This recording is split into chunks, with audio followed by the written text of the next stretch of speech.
Thank you very much. So thank you everybody for being here, taking time out of your schedules this afternoon to contribute to this conversation. Firstly, I acknowledge that I'm speaking from the unceded traditional territory of the Ligwildaksu people. I hope I have pronounced that correctly. The Wewakai, Wewakum, and Kuyaka First Nations, who've lived on and stewarded these lands since time immemorial. As uninvited guests to this territory, on behalf of this gathering, I offer our respect and gratitude to the First Peoples of British Columbia and their profound example of enduring courage, steadfastness, and inspiration in the face of historical injustice that continues to this day. As you know, we're here today to talk about the BC Climate Action Network. There's a lot of work that's gone on since we had the first of these gatherings. And part of that work is to get focused on the vision and mission for the organization. So I'm just going to take a couple of minutes to give you a taste of where we've got to with that. These are not final versions. This is work in progress, but I hope it gives an idea of the focus that we're looking to create. So for the vision, we envision a British Columbia that is a global leader in the effort to end the climate and biodiversity emergencies. We envision a successful transition to 100% renewable energy, an end to all fossil fuel production and use, the restoration of damaged ecosystems, a respectful relationship with BC's First Peoples, the continued pursuit of social and racial justice, and a renewal of our economy, respecting nature and our place within it, whilst providing rewarding, dignified work and opportunity. We envision the day where British Columbians work together in building a positive, socially just, ecologically sustainable future. And our mission, as BC can, we work to unite the multitude of groups, organisations and initiatives in British Columbia whose members share a deep concern about the global climate emergency and who wish to see more urgent, rapid action. We work to serve, support, amplify and promote the work of our members and to take whatever further actions we believe are necessary to help end the global climate emergency. We wish to work with all of our members and with the people of British Columbia to craft a better future for ourselves and for all of nature. And there is a third statement that we are working on as well, which is as a diversity statement. We understand the strength that diversity brings and the importance of building a diverse and inclusive climate movement.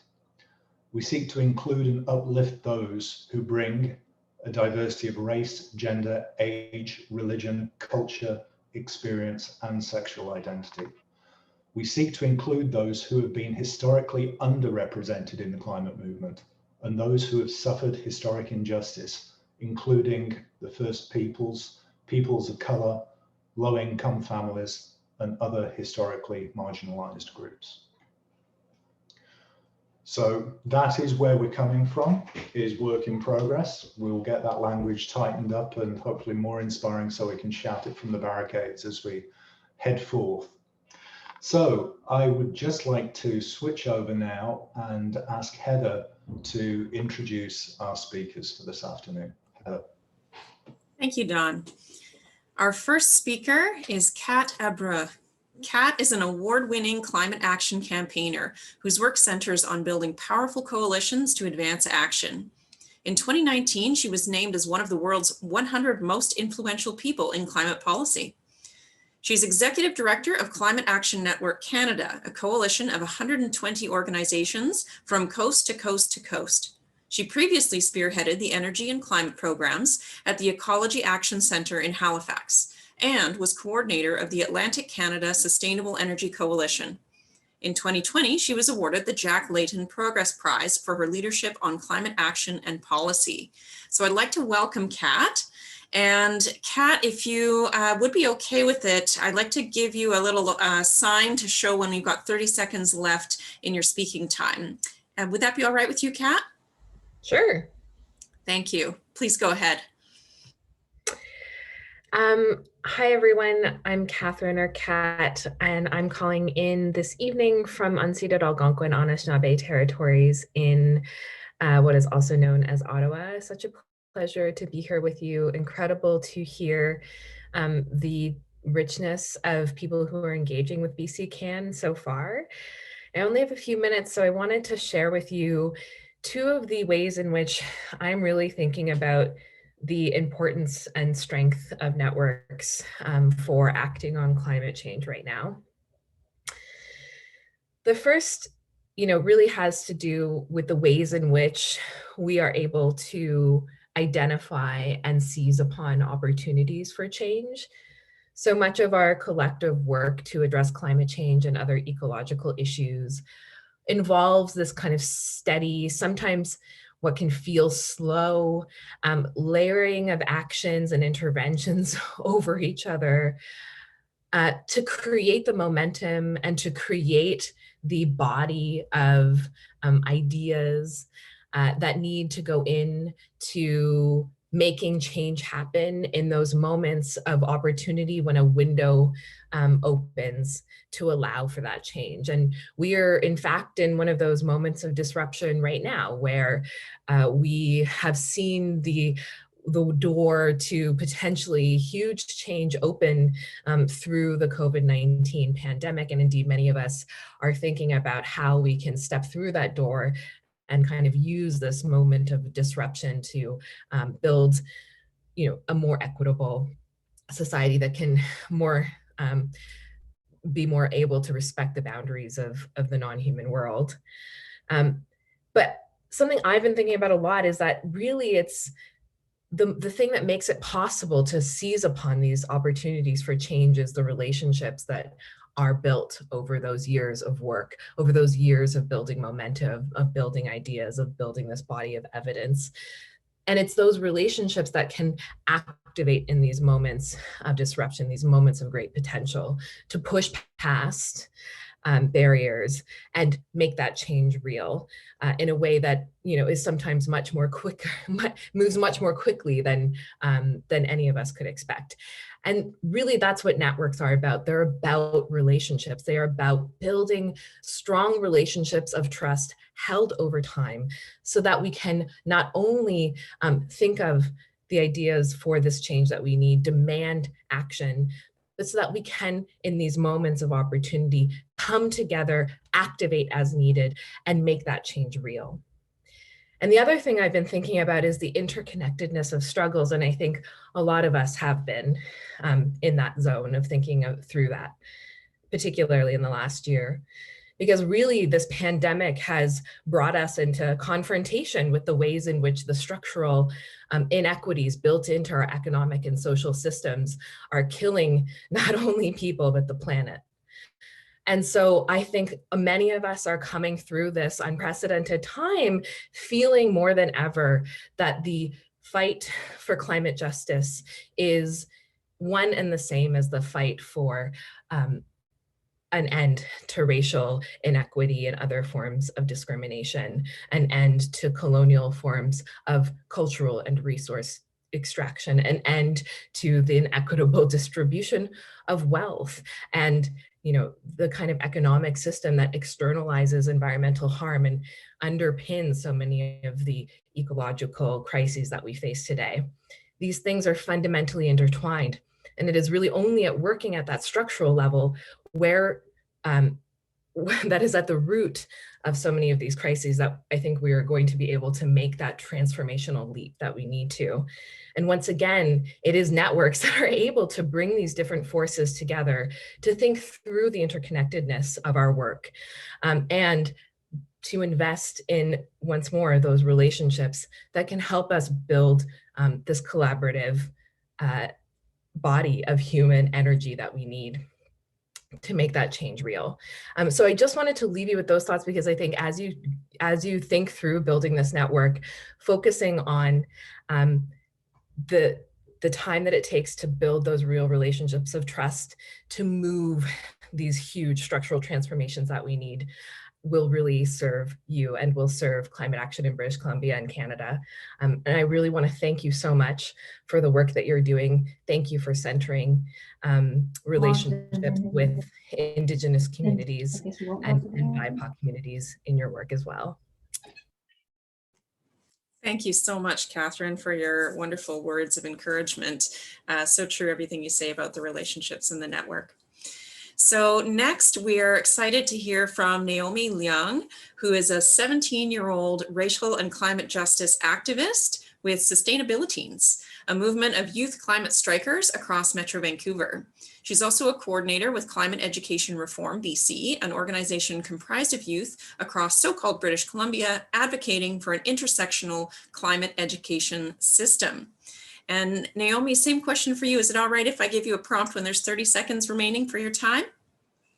Heather, Naomi's had trouble getting in, so she's only just arriving. So I would go to your next speaker and give her a chance to catch her breath.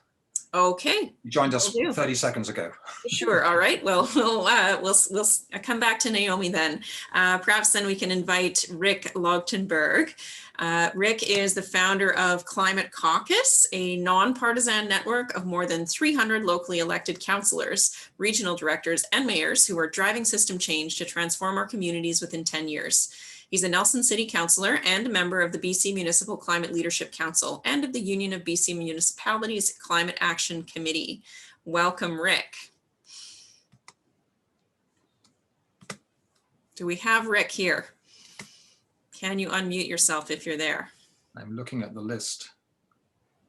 And Rick is not with us. It's alphabetical. Go, it's okay. If that's all right with her. Maybe he'll join us. I suggest we go to Naomi. I think she's ready. How you doing there, Naomi? Are you ready? Yeah, I'm definitely ready. Okay. Thanks for your patience with me. Great, I'll get started. Thank you. Yeah, hi, my name is Naomi Leung, or Leung Pui Yan. I'm a 17-year-old racial and climate justice activist, and thank you all for having me here today. It is lovely to see your faces.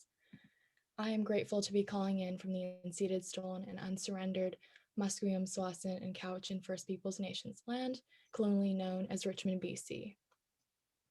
I've been fortunate to live, study, and reside on this land, and I'm grateful to all the land and water defenders like the braided warriors who fight bravely to protect their lands while also asserting their inherent rights. I'm going to start out by giving you some of the context about me and my family's history and what drives me to do this work. My mom immigrated here from Malaysia and my dad from Hong Kong around the time when they were my age due to factors such as racism, a lack of opportunities, and corruption in the government, which drove them to this land here.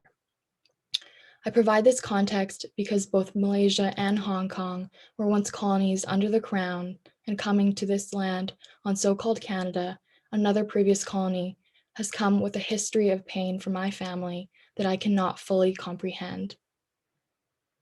Rather, colonial violence has never been something I and many others like me could escape. Colonial violence has known me and my family since before I could name it.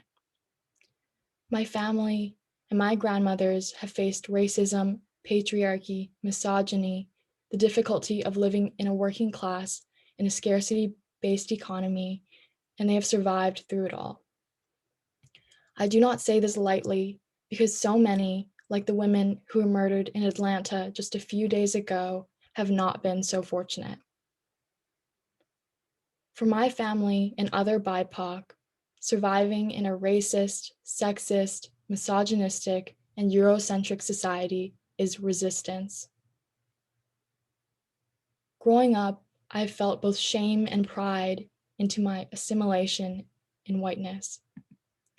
I've lost touch with beautiful parts of my family's language, culture, and history that will take extreme emotional labor to get back. It is a common experience for me that I question the validity of my ethnicity, my voice, and my experiences. It seems like every single day that I find another part of my life or family history that has been infiltrated by colonial violence and white supremacy. I share this part of my family's history with you because colonial violence is also intrinsically tied to the environmental and climate justice movement, and we must acknowledge this. Environmentalism has had an exclusionary history for Indigenous, Black, and people of color, even as these communities bear the worst of the climate crises and environmental racism. For many reasons, like the environmental movement being white-dominated, often elitist, and more, this movement has not been accessible to Black, Indigenous, and people of color. This understanding of how colonial violence touches our lives differently must be intertwined into our environmental work. And this is why in our fight for climate justice, we must also include the fight for Indigenous sovereignty, Black liberation, migrant justice, justice for global South communities, and justice and equity for all. For so many, using anti-oppression and decolonization is not a choice of a lens for us. It is what we must do to survive because we cannot walk away from colonial violence. Environmentalism for people of color may look very different, but it also must be celebrated, and we must take steps to ensure that our work is intersectional.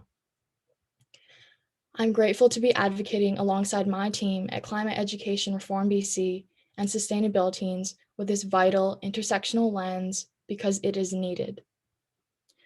Climate Education Reform BC is advocating for an intersectional and justice-driven educational system.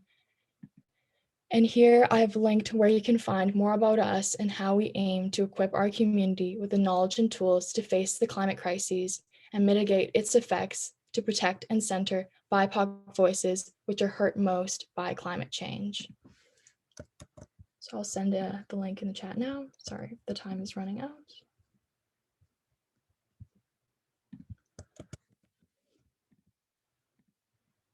I'm hopeful for the more equitable, just, and sustainable world that we are going to create together.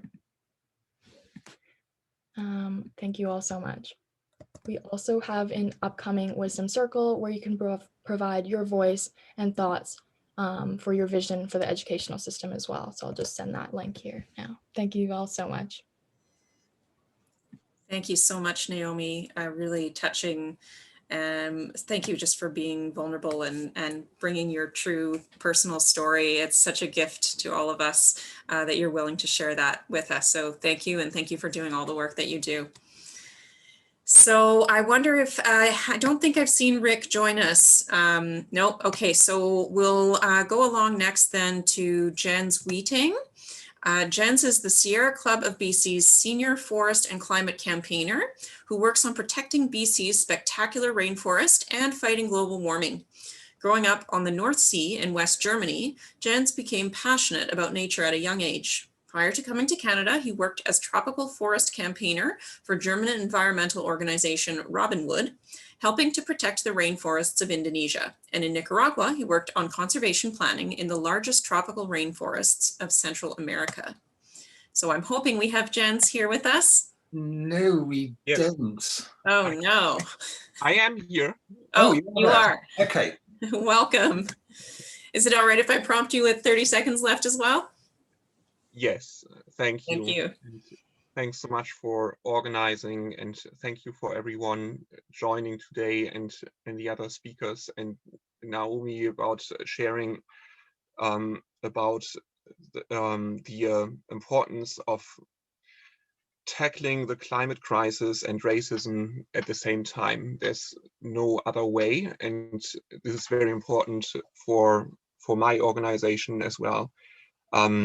Sierra Club BC is in a process of transformation, reflecting about our 50 years of history and how our fight to help protect nature and the environment has also often been intertwined with injustice in the case of creating protected areas, for example, without Indigenous consent and similar struggles. But right now, in this moment, I'm going to talk for a few minutes about how forests and the climate crisis are interconnected, and I think it's incredibly important, and it's a topic that makes me both angry and hopeful at the same time.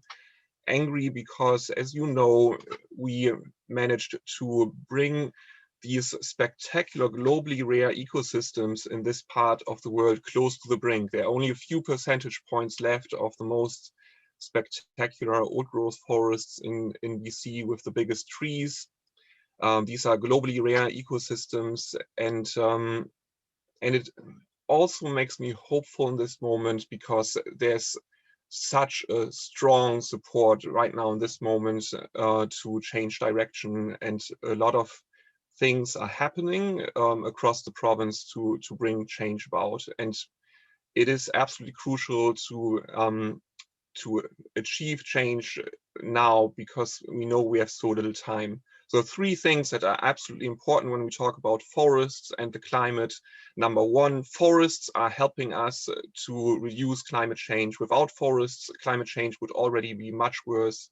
As you know, forests are a carbon sink, but they can quickly shift to become a carbon source. So unless we act now, they will become weaker and weaker and release more carbon. So we have a short window of time to address this. And any climate action strategy must include forests. Without tackling forests, we cannot win this fight.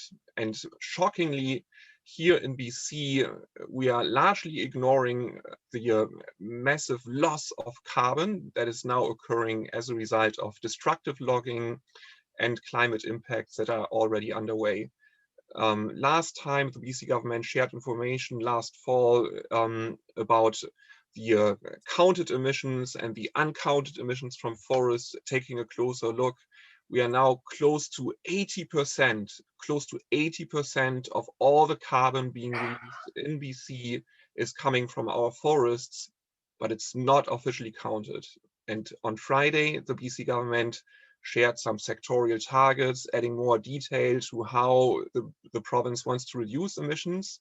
Not a word about forests. Talking about industry, transportations, communities, and so on. No strategy regarding forests. So on the good news side, there's now the old growth panel report that many of you heard about. It was released in the fall. The Premier promised to fully implement this. It's strong not only on protecting endangered old growth, but also a paradigm shift that would entirely change how forests are being managed in BC, acknowledging Indigenous rights, acknowledging the need for a just transition to support forestry workers to transition to a different way of doing forestry in BC. Now, there's no funding, there are no timelines when this will be implemented. So we have to keep the pressure up. This fight is happening. I know many of you are in this, and it's a huge opportunity. What we need from the government is to shift the support and the subsidies away from the fossil fuel companies to forestry and other economic activity, where we can not only reduce emissions, but we can also get some of the carbon back from the atmosphere. We have remarkable examples of ecoforestry. We know it's possible to have wood products from second growth forests and increase the carbon in the forest at the same time, selectively logging. All these solutions are possible. It depends on us to implement them. There are huge opportunities to create jobs and benefits for the climate. But we have to stop those economic activities that will destroy our future, undermine climate action, and undermine the health of our forests. So I hope that we can all continue to work together on this. And it's, as you know, just a little bit of time left to change things around before it's too late. Thank you. Really wonderful to have that perspective on the dire situation of our forests here in BC. And thank you. I see somebody's put in the chat box there a link to the latest announcement from the government on sectoral targets. So we have next up speaking to us, Jan Wickham. And Jen is from the Gidimt'en or Bear Wolf clan. She has a Bachelor of Arts in Humanities from UVic with a major in English and a minor in Indigenous Studies, and a Bachelor of Education from the University of Northern British Columbia. She's currently working as the creative producer on a feature-length documentary film about Wet'suwet'en sovereignty. The Gidimt'en is one of 5 clans of the Wet'suwet'en Nation. She's also the media coordinator for the Gidimt'en Checkpoint Reoccupation Site on Kasyik Yinta. She has broad experience working as an educator, poet, writer, mental health advocate, and community support worker. She's currently living in Gidimt'en Yinta in what is now known as Northern British Columbia. She loves to bead and spend time with family. She dreams of freedom for her people and bright, shiny futures for all the young people. Welcome, Jen. Masai, Sai Jennifer Wickham Sydney, Gidimt'en Hasli, Wet'suwet'en Isen. My name is Jennifer Wickham, and I am a Gidimt'en member of the Wet'suwet'en people. I belong to the Cassia House, which is the grizzly bear. And I'm also the media coordinator for Gidimt'en Checkpoint, and very excited to be working on a documentary film about our fight for sovereignty. And that really is what the bottom line is for us. We have 5 clans within the Wet'suwet'en Nation, and all 5 clans have stood up in our Bathlats, which is our feast hall, it's our governance hall, and rejected all pipelines coming through our territory. They would be a threat to our livelihoods. It's how we govern ourselves. It's our economy. It's our everything. And our right to say no to these projects is what it is that we're fighting for. Yes, absolutely. The current project proposed through our territory, which is the Coastal GasLink pipeline, which would carry frack gas from northeastern British Columbia to the coast, is a huge threat. We've recently learned that the ground surrounding Wedzingwa, which is our main salmon spawning river that they want to cross, the ground is too soft for them to do the trenching and laying of the pipe. And so they have recently announced that they're going to be doing something called micro tunneling. And so we're worried that that is obviously going to be devastating for the salmon, and could shorten their timeline. We know that the pandemic has really been a blessing in some aspects, because it has restricted their ability to come in and destroy our territory during this pandemic. But they have done damage in other ways. So we have people from all over so-called Canada and the world coming and doing work out on our territory, bringing COVID-19 into our communities. We have had several elders pass from COVID-19. These are our language speakers, our knowledge holders, our museums, our libraries. It's been really a really devastating time for us. And for those of you that aren't aware, I know that there is sometimes some confusion, and I don't know if anyone can like hit their reaction button and maybe just like give me a reaction if you know the difference between Gidimt'en and Untitled.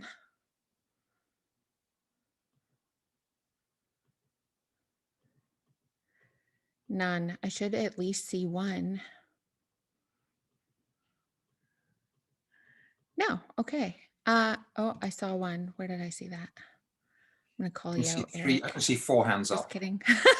Oh, perfect. Okay, so some of you are aware, the Gidimt'en, like I said, there's 5 clans of the Wet'suwet'en people. The Untitled, which are our neighbors, they're on the other side of Wedzingwa, on the other side of the river. They have been reoccupying their territory for 10 years. And so they were the whole motivation and reason, other than protecting our territory and the water, was because the people at Untitled were served an injunction from the Coastal GasLink project. And so we knew as Gidimt'en that they would have to go through our territory first before they got to Unistoten. And so that's in December of 2018 when the injunction was granted by the courts. That's when we set up our checkpoint at 44 kilometer on the Forest Service Road leading out to Unistoten, and have since suffered 2 invasions by the RCMP and Coastal GasLink.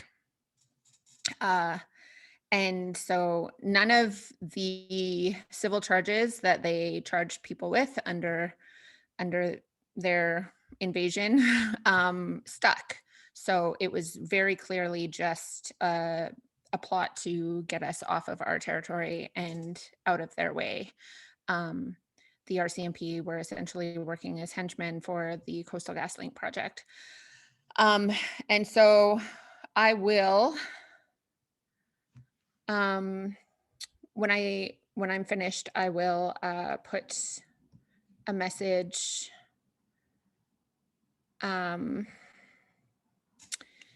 in the chat with the 2 different websites. So there's unistoten.camp and then Yinta Access, which is our Gidimt'en checkpoint website. Since the pandemic, there has been an increase, like I said, of work. They think that it's the perfect time to come in and do their pre-construction work because people are supposed to be at home. But that is our home. And so there are a couple of things that we are doing currently that are in resistance to the pipeline. One of those, thank you, Deb, unistoten.camp is in the chat.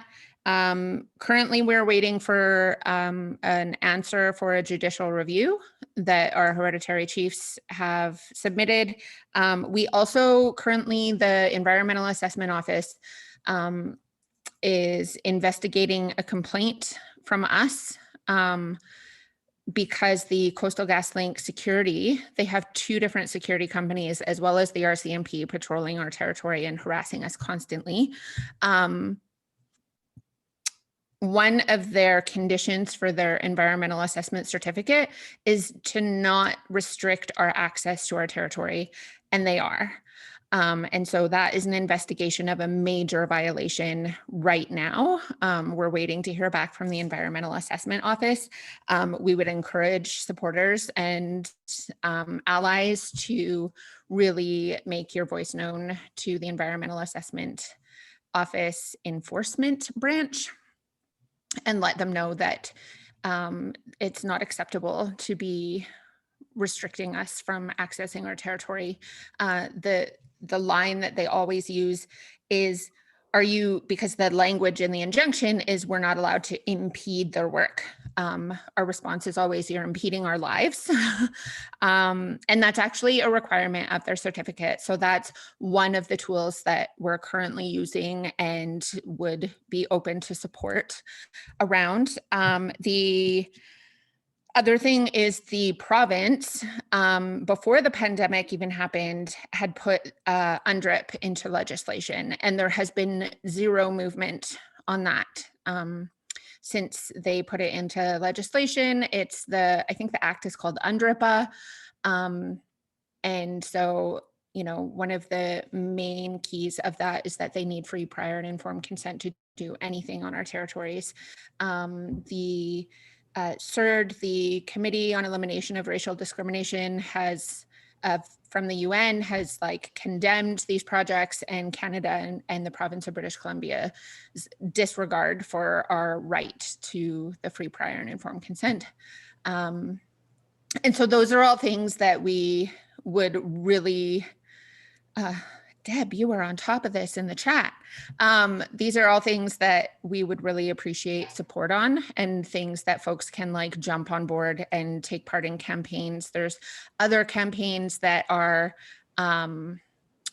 focusing on specific investors that we're working on. There's folks that are targeting KKR, which is the investors of the pipelines. But as far as what we are also doing to combat this pipeline is we're just continuing to occupy our territory. We're building infrastructure. We always need support with that. And so you can check out our website and see all the different ways that you can be an ally and support the work that we're doing. Tabi Masai Owetsa. Thank you so much, Jen. I really appreciate, well, so much that you've said. For one thing, we just really appreciate you taking time and energy to come and speak with us today to help us learn about the situation where you live and what's happening with your nation, and how we can all help to be part of the solution on this. Is so appreciated. And just on behalf of like all of humanity, thank you for taking, this so seriously and working so hard, so tirelessly for this fight, which really, is going to benefit all of us just as much as it benefits yourself and your own family, I'm sure. So thank you. And thank you for your wonderful words. Just to check in, do we have Rick? Did Rick join us as we were speaking here? No? Okay.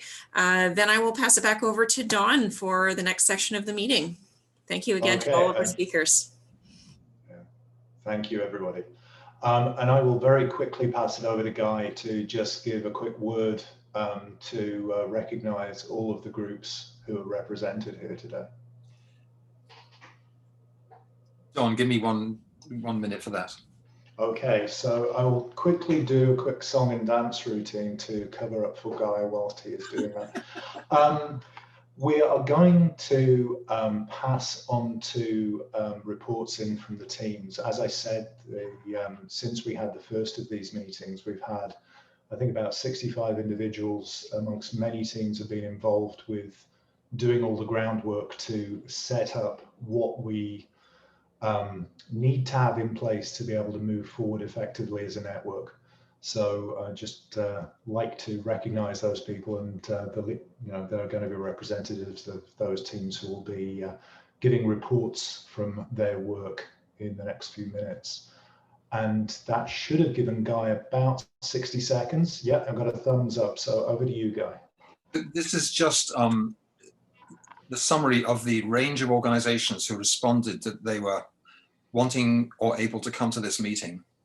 There are about 185 organizations. All of these groups are passionate individuals working in different ways to tackle this climate crisis. That's the breadth of our reach across British Columbia.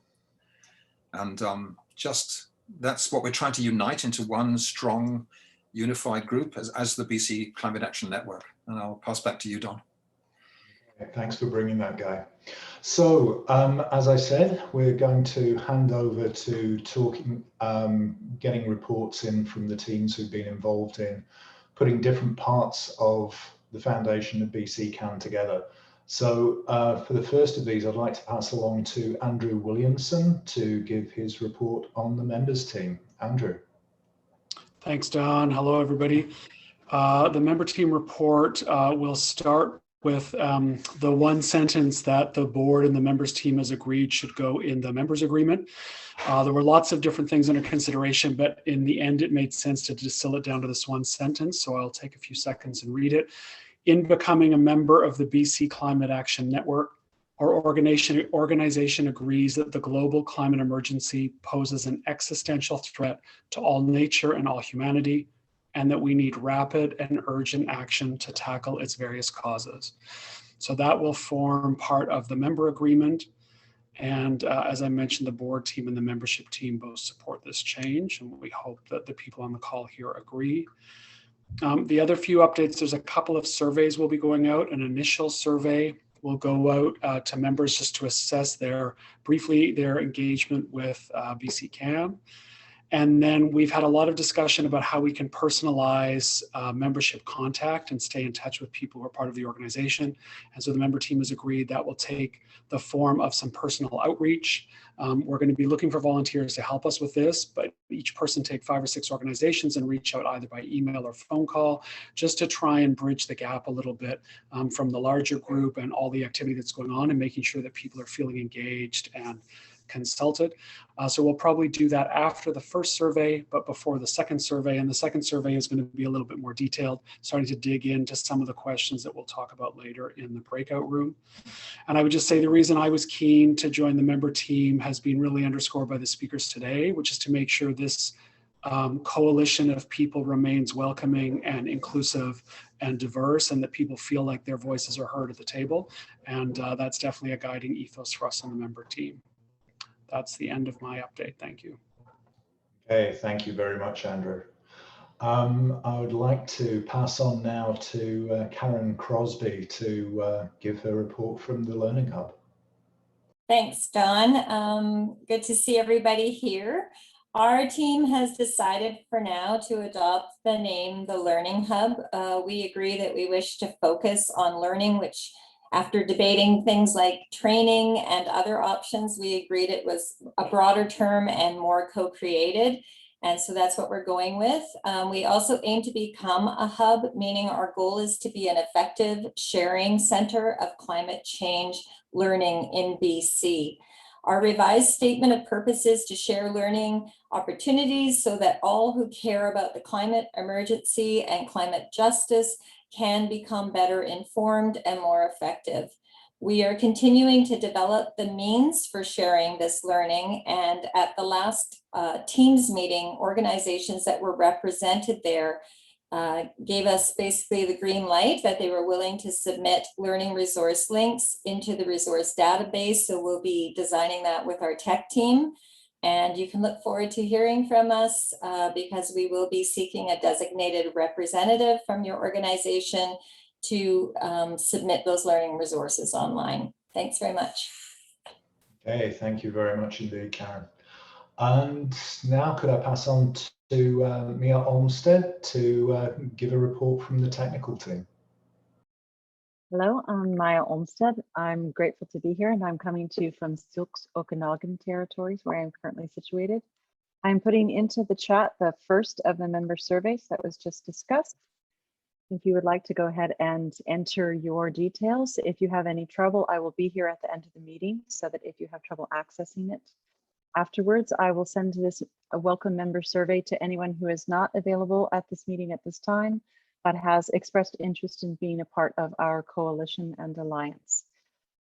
We are also beginning to collect the information required, both budget and capacity resources, to put together a website.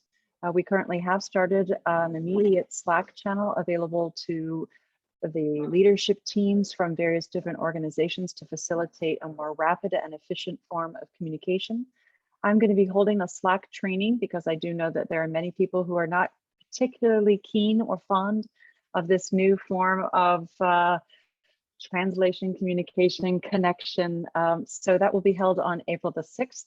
I have tried to hold it at a time that does not conflict with any religious holidays, which is a little challenging this time of year. So I do hope that that works for everyone. If you complete this member survey, then you'll find that you're going to get a very nice welcome member email, and it will have some information about that Slack training for you.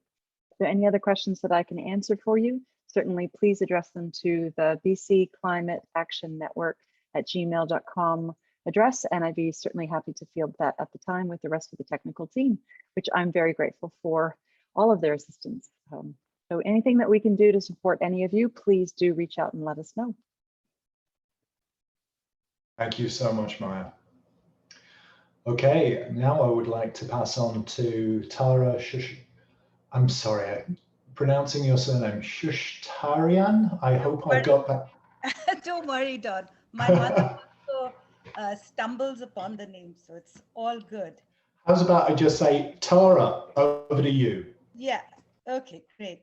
So good evening all. I come to you from the unceded traditional territories of the Coast Salish peoples, the Musqueam, the Tsleil-Waututh, Squamish, and the Kaikat nations. from Burnaby specifically. To begin with, we have compartmentalized our studied, exhaustive, comprehensive climate solutions list into municipal, provincial, and federal jurisdictions and wherever they may intersect. The BC Climate Action Network is keen to support climate action initiatives by our member organizations. This is why we exist. We understand the urgency of coordinated climate action. Our We Are With You program, currently being processed and developed, encourages our member organizations to collaborate municipally and provincially to amplify and spread their message. Thinking ahead, we would like to build an inventory of all these climate solutions. Basically, who is doing what, and to coordinate them better. BC Can is looking at a possible June launch. We are contemplating what could be key, our first call to action, a letter highlighting our frustration at the slow process of climate action to critical climate policy changes. This would be then signed by BC Can members like yourselves, hopefully, and delivered to the Premier and circulated amongst MLAs and mayors. And we would certainly love your feedback on what we could put on the letter. And that's it for me. Thanks. Thank you so much, Tara.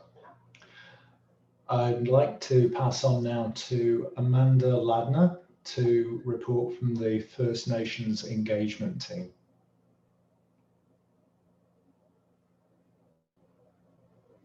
Amanda, are you here?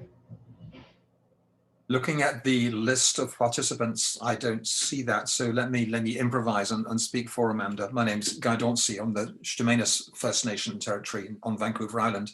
We put together a First Nations engagement team because every other team was saying we need to work on this. And we've put together so far a listing of a sort of 38 to 40 contacts. We're preparing a sort of organized outreach to everyone with two asks in mind. The first is that in order that we will learn and listen, we're mooting the idea of running an Indigenous Perspectives on Climate Action speaker series this fall, when we could systematically learn more about the kind of thing that Jen Wickham was telling us about and understand them. And we're also looking for members of Indigenous peoples in British Columbia to join an advisory panel so that we bring in their perspective to sort of focus on everything we are doing. And on our board of directors, which we've not chosen yet, we've got 2 seats reserved as and when someone from the Indigenous community is willing to join them. That'll be a standing reservation there. And we're very happy that we got a response, that Jen was able to join us today. And we're slowly building these one-to-one personal relationships so that we're a really fully inclusive network. I think that's about it. Thanks. Thanks very much for stepping in and giving that report, Guy.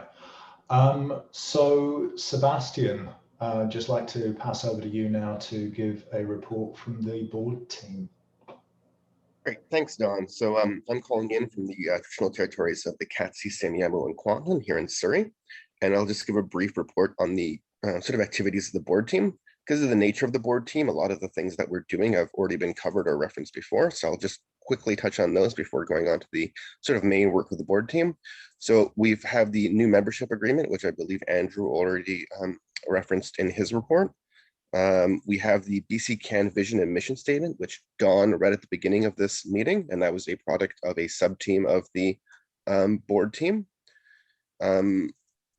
Some other stuff that the board team is working on is the BC Can advisory board. So we're trying to conceptualize exactly how this, an advisory board, which we will sort of like, which the board will refer materials to, and we're discussing sort of the frequency of the meetings of the advisory team, who's going to be on it, etc.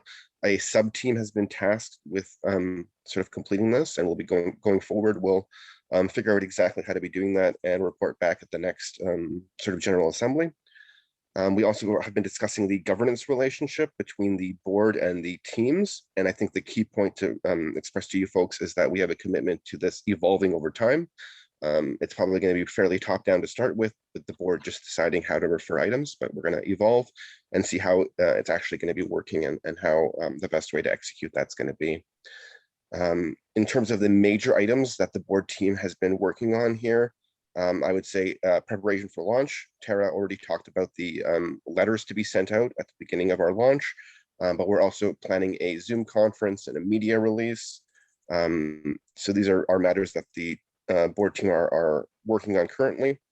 We also have a sub-team dedicated to the writing of the bylaws, which are very much just following on from discussions that we've had in board team and in other teams, and just realizing those principles in the form of formal bylaws. The biggest item that's on the board team's agenda over the last couple of meetings has been the discussion of the board election process and the specific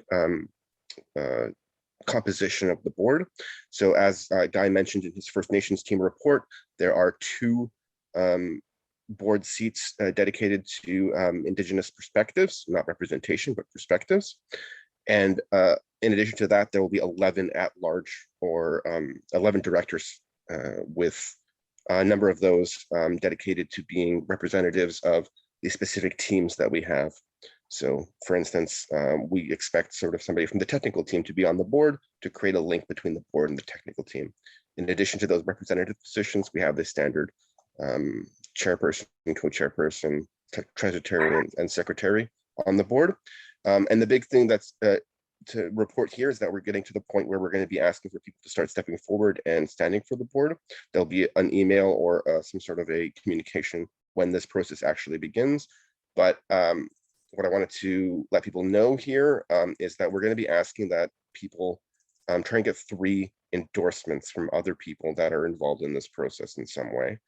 We've sort of cast the net pretty wide in terms of endorsements. We were discussing how, if it's just people from the all teams, General Assembly, right now it's going to be pretty broad. And we're just asking that people write up basically a paragraph about themselves and why they are interested in doing this work, as well as to get endorsements from 3 people. So the specific details of that will come out when we are officially launching the election process. But I think in terms of the board team, that sums up what we've been doing. Okay, thank you very much, Sebastian. So I'm sure there are going to be some questions that will come out of everything that's been shared about the different teams that have presented this afternoon. What we're going to do now is split up into a set of breakout groups, and these will be running for roughly 15 minutes. We're slightly ahead of our schedule, so I think we might be able to give a few more minutes for discussion. So these will be running until 6:15, and then we'll come back together as a group to have a final discussion and talk about our next steps. So these breakout groups, there's no particular form to what we want people to answer in these, but we do have some questions for guidance that I think might be useful to focus discussion. So the first is just, you're going to be meeting with people who you may not have met before, so please do take an opportunity to introduce yourselves. And then here's 3 questions that I think will be useful feedback for the people who are organizing and to help us get focused on what's important. So the first of these questions is, what does BC Can need to focus on? What will make a difference? So obviously a lot of people are involved with this and we have many different perspectives on this. So we'd love to get the opportunity for people to share their individual perspectives and contribute to the richness of the discussion that we're already having. So what does BC Can need to focus on? What will make a difference? The second question is kind of the antithesis of that, is what should BC Can not be doing? And again, the idea being here is, let's get clear on what we should be. Let's get clear on what is out of scope or what is not part of the mandate that we should be seeking. And the third one is then to pull these 2 together. What are the top 3 priorities that you think BC Can should be focused on? So just to summarize, what does BC Can need to focus on? What will make a difference? What should BC Can not be doing? and what are the top 3 priorities that you think we should be focused on. And I'll just hand over to Heather. I think you're going to set up the breakout teams, and you can talk about the Yes, Jamboards sure. as well. So thank you, Dawn. So I've got the breakout room set up. We're aiming for approximately 6 people per breakout room. And we've got it organized so that there should be at least one person who's been involved in these internal working teams in each of those breakout rooms, which hopefully will help with some of any questions and discussion that are coming up. And I have put links into the chat box for 2 sets of Jamboards, which we will use to for people to just put in any questions or comments, notes that you'd like to send back to the working teams. So I think probably most of you who are here have been at a meeting where we've used Jamboards before. Does anyone need, just maybe you do a reaction button, thumbs up if you would like a little demo of how to use Jamboards.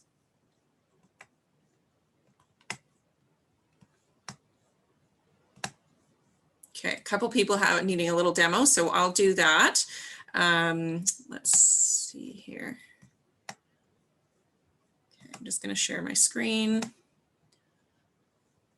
All right, so when you click the link in the chat for, you'll see there's 2 different links depending on which breakout room you're in. So once you go into a breakout room, it'll show the room number. So if you're in breakout room number 2, then you would click on the link for breakout rooms 1 through 10, and then you can scroll here at the top, this arrow button, through the different pages till you get to your group. So let's say you're in group number 2. Then if you want to write some notes on here, you go over to the menu on the left, you click this little button that looks kind of like a sticky note, and it's going to pop up and you can put, your comments in there. You can choose a different color if you want for your sticky note. You press save and it pops up. You just cancel that to go back to your notes page. And so people from your group can just put their notes wherever you want on your page. And that way everyone can write, and we'll all be able to save these and review the comments afterwards. And if some people are not able to sign in or not able to connect to the Jamboards, that's okay. As long as maybe one person or more from each group is able to put some notes in there, that works just fine. You don't all need to necessarily connect into it. Okay, and you can use the call for help button in your breakout room if you get stuck, and I will circulate around as needed. So it's going to be 15 minutes in the breakout sessions. When I hit the go button, everyone will be automatically popped into a breakout room, and you can refer back to the chat box for what the discussion questions are, but feel free to not be limited to those particular discussion questions. Feel free to put in any comments and ideas you have regarding what's been said so far in today's meeting. Okay, so 3, 2, 1, I'm going to go.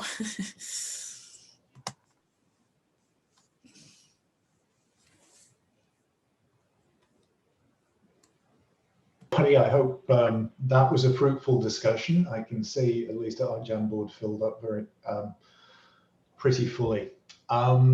So I've got down that we're going to spend about 10 minutes to just be able to do some Q&A. So I don't have a specific form for how this goes, but if anybody has any questions that they'd like to ask of people representing the teams that have been working on BC Can so far, we've got a few minutes to do that. So if you have a question, if you can put it into the chat, we'll intercept it from that and we'll try and direct the questions to the appropriate person. So I've got a first one from Deb Morrison. I think that's the first on the list. Do you have rough job descriptions for the board positions? Not as of yet, but I believe that's a priority for the very next board meeting, because we're going to be trying to launch the election stuff as soon as possible. So that'll be coming out pretty soon. But just to be super rough about it, there's one person is needed from each team to represent that team to the board and create this linkage of communication. And then the classic chair, co-chair, secretary, and treasurer. So those should be pretty self-explanatory. And I see Guy putting his hand up. Yeah, if I can add to that, there's one qualification for being on the board, which was, well, maybe 3: passion for what we're doing, willingness to share in the work, and willingness to sort of embrace our whole ethic of being inclusive and totally powerful and dynamic, right? We will sort out, we'll share the work among ourselves as a team, but we don't want people who say, well, I'm just here to represent, so I'll sit and listen. We want movers and shakers, because we've got one hell of a exciting challenge on for this decade. Yes, we're very much going to be an operational board when it comes up. Yeah. And Deb had a follow-up question there of what's the time commitment, roughly? We don't know yet. I mean, actually, that's something right now, the board team is meeting every 2 weeks. I personally would offer off the top that we cannot meet more than 2 weeks. I mean, less frequently. There's so much work to do. So I think it'll probably continue to be every 2 weeks. Yeah. Okay, thank you. So the next one that I have from Trevor Hancock is, what are the thoughts on funding? Who wants to take that one? They're just thoughts in general. We have already been offered a $1,500 grant for initial costs and expenses from the Glasswater Foundation. We are deliberately not going to be a charity, so we will not be able to have charitable funds, but we will be able to approach other charities who can get charitable funds and send them our way. And it'll be a combination, I think, of donations from members. We're not having any membership fees, and a big GoFundMe based on what our costs are, and approaching foundations and groups via, a colleague organization that has charitable status to meet our needs. But we haven't even defined our staffing needs yet. We know we will need staff. We will need someone to carry on this work, because it'll be too much for the few of us who are doing it. And Trevor, if you want to write a check, we'll be really happy. Okay, thank you. Next one from Virat. How does any interested person become a member? Who would like to take that one?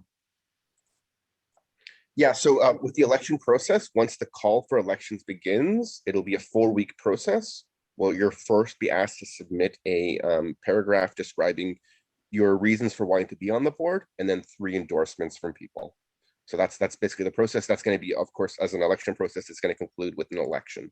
So we'll have a meeting like this, and there'll be an election. And the second answer to that is, we intend to be a network of organizations, of climate action organizations, and not of individuals.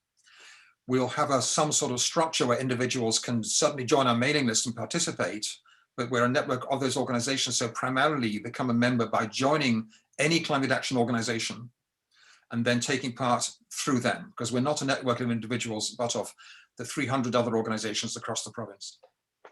Thank you. This answer is really makes sense, and thank you very much.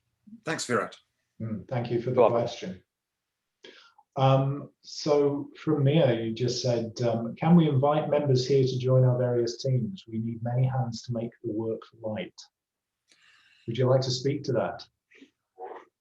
I mean, on our website, the 6 teams and the work the 6 teams are doing is there.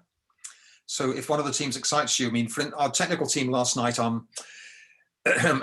failed to show up. Only Alison and me were there, so we had a nice chat, and then we all had supper and a glass of wine, because everyone's got a lot going on. So, and yeah, so we do need help on the teams, and our email is in the chat box, and Deborah will put it right there. It's bcclimateactionnetwork@gmail.com if you want to join one of the teams. Every team is meeting every 2 weeks. The First Nations engagement team is meeting every week, Tuesday on 2 o'clock on a Tuesday. The other teams are meeting in evenings, because it's the best time people can make. And yeah, we're up for. And the other thing, yeah, no other thing. Carry on. Next question. Okay, thanks, Guy. So Risa Smith, you asked a question, is the idea would be part of the Climate Action Network? Just in the interest of time, that's been answered by Heather just further down in the chat, so I'll pass on that one for now. Kim Fulton, to everyone, who will be voting? Until this morning, that was a clear answer, because we had decided that all people who were a member of a climate action organization, which is the 500 on our big list, would have a vote. But this meeting got opened up to all sorts of other people, and a number of people who are not a member of any climate organization have been part of it all. And we've got to separate that out. So it's not the general, anyone in the world can vote. Those who are a member of a climate action organization in BC will have a chance to vote. And it'll be an online election.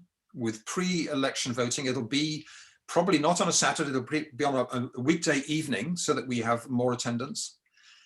Probably late May, and the candidates will be there. We'll have a 3-week election process that we'll keep you all in touch with about. But basically, anyone who's a part of a climate action team will be able to vote. Thank you, Just a quick thing, I believe that we decided on a 4-week process, not a 3-week. 4 weeks, you're right. Yes, it's 4-week process.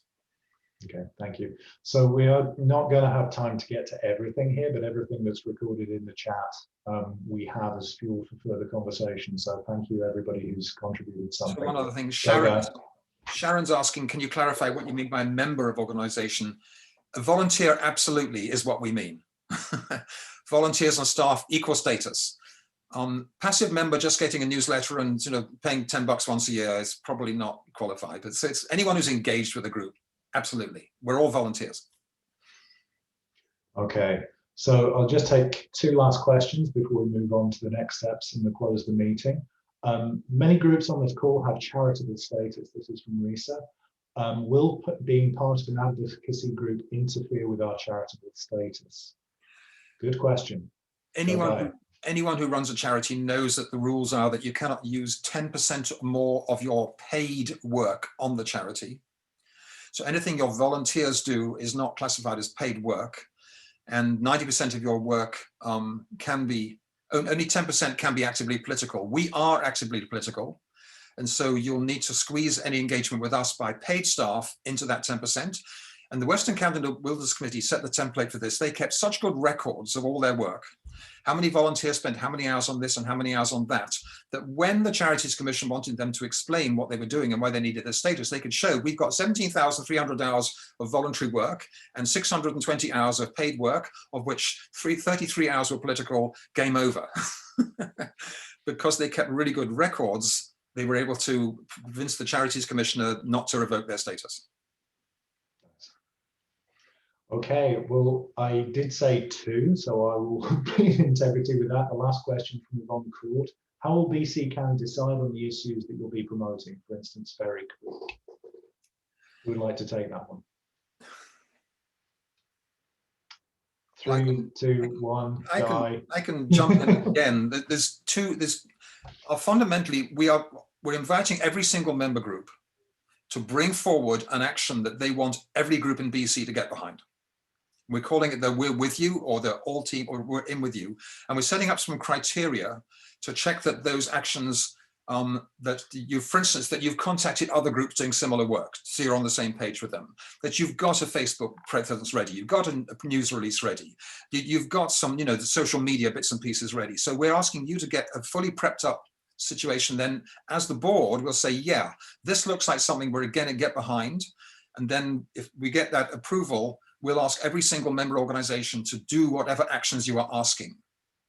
And that could include civil disobedience, and we'll be writing very strong rules about the non-violent criteria and the need for respect and kindness within civil disobedience. It could mean a simple petition to the government, but every action we hope will also mean that you're setting up a lobby meeting with your MLA in person, so that we're having that personal relationship to the MLA, and on a regional district or a city level to the mayor, so that we're making it personal all the way through and not just sending emails. Okay, well, thank you everybody for the questions. There's a lot more in the chat that we have not got to. As I say, that these have been recorded. They will come into future discussion, I am sure.